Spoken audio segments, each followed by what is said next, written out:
Hey, what's going on YouTube? Welcome to another Season 7 League of Legends Champion Guide. Today, I'm going to be covering support Janna, the Storm's Fury. The Tempest is at your command. Alright, so let's hop right into this guide by looking at Janna's pros and her cons. So first, Janna has some pretty high mobility and a really strong disengage. She can get to her allies rather quickly, and if she needs to, she can push people off of them, and of course pop them up. Janna also has a lot of counterplay and is fairly easy to learn. Using her ultimate can sometimes be rather tricky, but for the rest of your abilities, they're fairly easy to use. She also has some crazy strong shields, which makes an Ardent Censer rush incredibly strong on her, and she doesn't really fall off either. As long as you can protect your carries, you're going to be a pretty strong champion. Now, as for the cons, Janna has some very low damage. You sure as hell won't be able to solo carry the game with your damage, but if you keep your carries safe, you do have that chance. Janna, as she is a true support and not a tank, is also rather squishy, and she relies on her team as well. As I've said, sure you're able to keep your team safe, but if they don't do any damage and they don't follow up when you go in, well, you're gonna kinda lose the game. Then finally, as previously mentioned as well, your ultimate can be somewhat tricky to use, and it can save the enemy if used improperly. Don't push enemies to safety, only use it to disengage fights when needed, and of course heal your allies. For your masteries, you want to go 18 Cunning and 12 Resolve, grabbing Windspeaker's Blessing as your keystone mastery.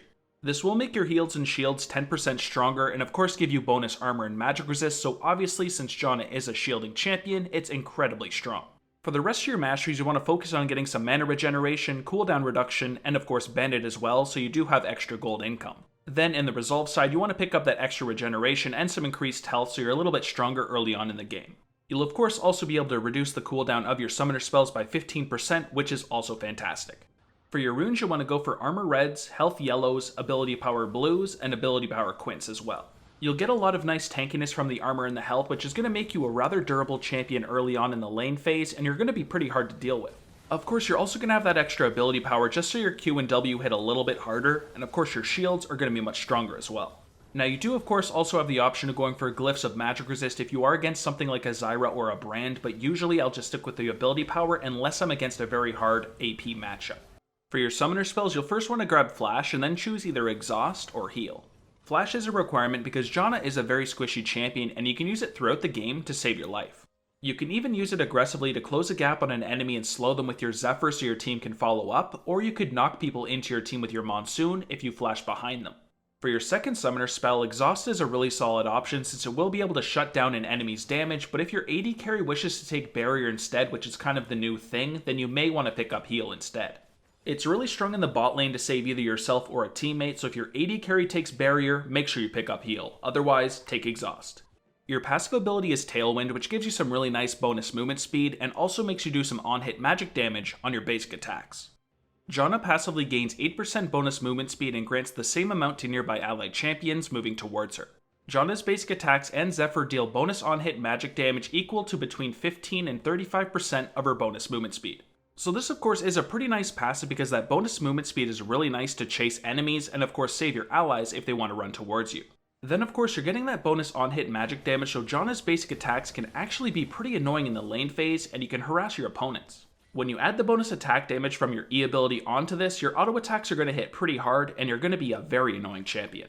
Your Q ability is Howling Gale, and this is your Tornado ability that does knock up the enemies and is great for peeling for your allies.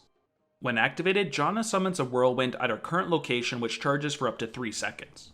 Its range, speed, damage, and knockup duration increases for each second it's left charging.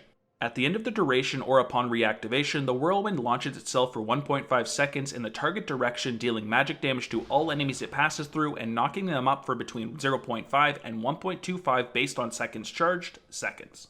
So this here is a fairly strong ability. It's not because of the damage, it is because of the knockup and the fact that you can use it to peel for your allies. If possible, you want to leave this charging for a longer duration for an increased knockup length, but if you have to use it quickly to get somebody off of your ally, then use it twice in succession to quickly pop them up. Of course, this also combos fantastically with stuff like Yasuo.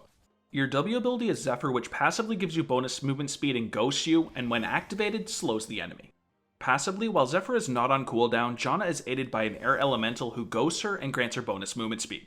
When activated, Janna commands her air elemental to attack the target enemy, dealing them magic damage and slowing them for 2 seconds by an amount capped at a maximum of 80%. So this here is yet again another really strong ability because you get a lot of movement speed and of course you are ghosted so you can move through minions and you're rather quick. This gives Janna the option of roaming around the map rather quickly. The passive also interacts with the active really well because if you do get to a target with that bonus movement speed, you can use the active to slow them and the rest of your team can follow up to them.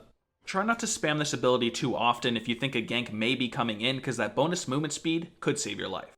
Your E ability is Eye of the Storm. This is your really strong shielding ability that also gives the target bonus attack damage. When activated, Janna shields the target allied champion or herself for 5 seconds, granting the target bonus attack damage while the shield holds. Eye of the Storm can also be used on turrets, causing Janna to be credited for any kills it earns while the shield holds. So this ability here is easily Janna's best ability, and of course therefore the one you want to max first. It will stop a lot of damage in teamfights and during the lane phase, and it's going to make trading a lot easier. When used on yourself or your AD carry, of course you're going to get bonus attack damage as well, making the trades even better. Not only are you blocking damage, but you're adding more damage. If your AD carry does unfortunately get pushed out of lane when you're under tower, make sure you shield that tower so you do get the gold for the kills that it earns. Your ultimate ability is Monsoon, which is a really solid knockback that's great for peeling, and it also heals your allies. When activated, Janna knocks back all nearby enemies up to 875 units based on their proximity to her, stunning them for 0.5 seconds and channeling for 3 seconds, releasing soothing winds that heal nearby allies every half second while channeling. Moving or reactivating Monsoon ends its effects immediately.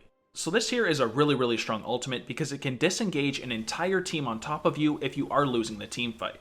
It will then of course heal your allies for a ton of health and then they can re-engage and have the advantage on the enemy team. Because Janna is such a good peeler and disengager, I'll usually hang out with my squishy targets on the backline, and if people do get on top of them and I feel the need for it, I will use this ability, disengage the fight, and allow them to do their damage. Keep in mind you can always flash forward and knock somebody back into your team as well with this ability because it does have a rather long knockback. For your skill order, you first want to put a point into your ultimate whenever you can at 6, 11, and 16. Then you'll want to focus on maxing your E ability first because it is a really solid shield and it does have scaling attack damage as well and is great in trades. You'll then want to focus on maxing your W ability second because it does have a scaling slow duration and scaling movement speed and is really solid on Janna. This will allow you to roam around quicker and put a really solid slow on the enemy champions. So that of course means you want to save your Q ability for last. All that really goes up from it is a bit of damage, not too much at all. It is, however, a really solid way to disengage or stop people from jumping into a fight, so you want to put a point in it early on at level 2. Now let's look at some of your AD carry synergies, and first up is Draven. Draven works really good with Janna because he's a very aggressive AD carry, and the shield is great on him because not only will it stop a bunch of damage returned to him, but it will add a bunch of damage onto him as well. You can of course also slow targets with your W ability and pop them up with your Q ability, allowing them to stick on them so he's able to delete them rather quickly. For the next synergy, I've got Kog'Maw. Whenever Kog'Maw activates his W and starts to try to trade with the enemy champion, you can put your shield on him, make it add some damage, and he's going to hit very hard. He is a rather immobile AD carry as well unless he gets Storm Raiders to proc, so you're able to provide him a ton of peeling, allowing him to be safe. In teamfights, make sure you're near him so you can shield him and peel for him so he's able to delete the entire enemy team. For the next synergy, I've got one of the best AD carries at the moment, Tristana. Just like everybody else, she does do a nice chunk of damage, so make sure you're shielding her so she can add a bunch of damage onto her auto attacks. You'll also be able to slow people with your W ability and pop them up with your Q ability, allowing her to jump on top of them, provide another slow, and go for some pretty easy all-ins. She doesn't require as much peeling as other AD carries, but it's still a really nice thing to have. And for the last synergy here, I've got Twitch. Twitch is a pretty immobile AD carry that will do a ton of damage in the late game, so all you have to do really for him in the late game is peel for him and let him delete an entire team with his ultimate. If he is trying to assassinate targets as well, you can always put your E ability before he pops out of camouflage and he will do even more damage than he would have normally. All you have to do is keep him safe and allow him to do the rest. During the lane phase, your goal is to protect your AD carry so they can get as much farm as possible. When you feel that damage is going to be coming into your AD carry, make sure you shield them with Eye of the Storm. This shield will give them bonus attack damage, so you can also use it offensively when your AD carry is trading onto the enemy. If you're shoved under your own tower, make sure you shield them so last hitting will be easier with that bonus AD.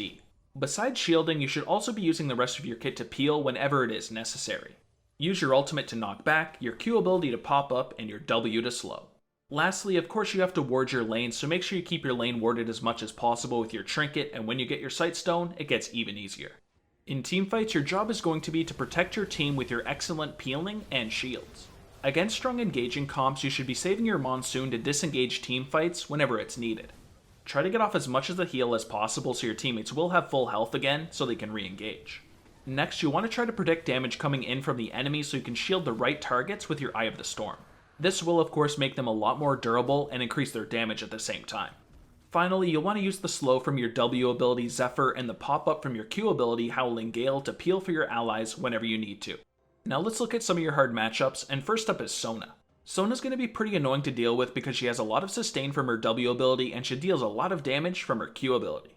If Sona's damage combined with her AD carries is getting through your shields and doing a lot of damage onto their health, they're usually going to win the lane rather easily because she'll just sustain back up with any damage you guys deal. Therefore, you're going to want to try to avoid poke as much as possible and only engage when you have your shield. And for the other hard matchup, I've got Soraka.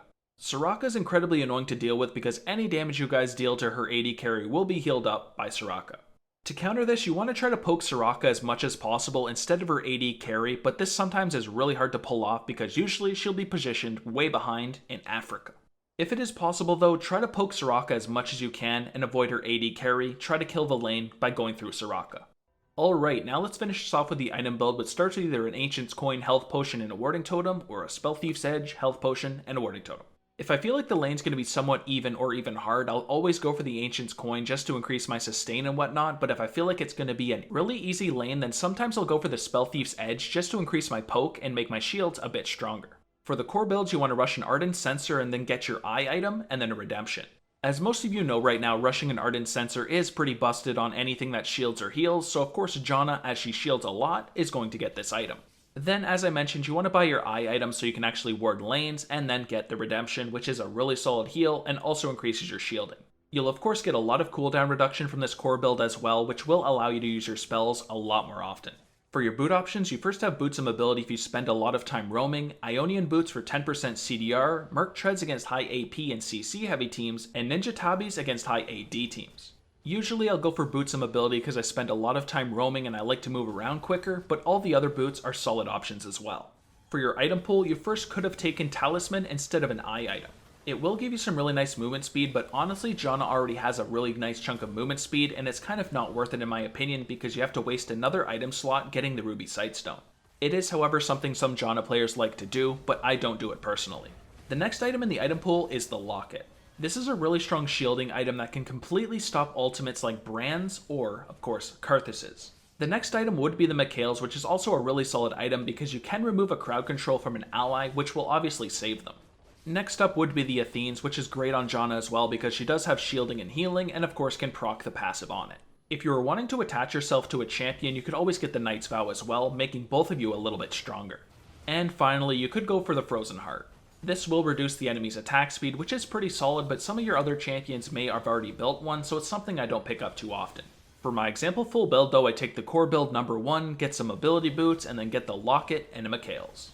You're going to have a ton of items that will help your team stay alive, and of course wards, which are definitely needed in League of Legends. And that's all I've got for Janna. If you guys did enjoy the video, please make sure you like and subscribe, and also check out the video description below. I have a link to all my social medias, and I also have things like a Discord server, so there's some you should definitely check out. But other than that, thank you guys so much for checking out the video, I really do appreciate it, and I will see you guys in the next one. Take it easy, have a good day, and peace.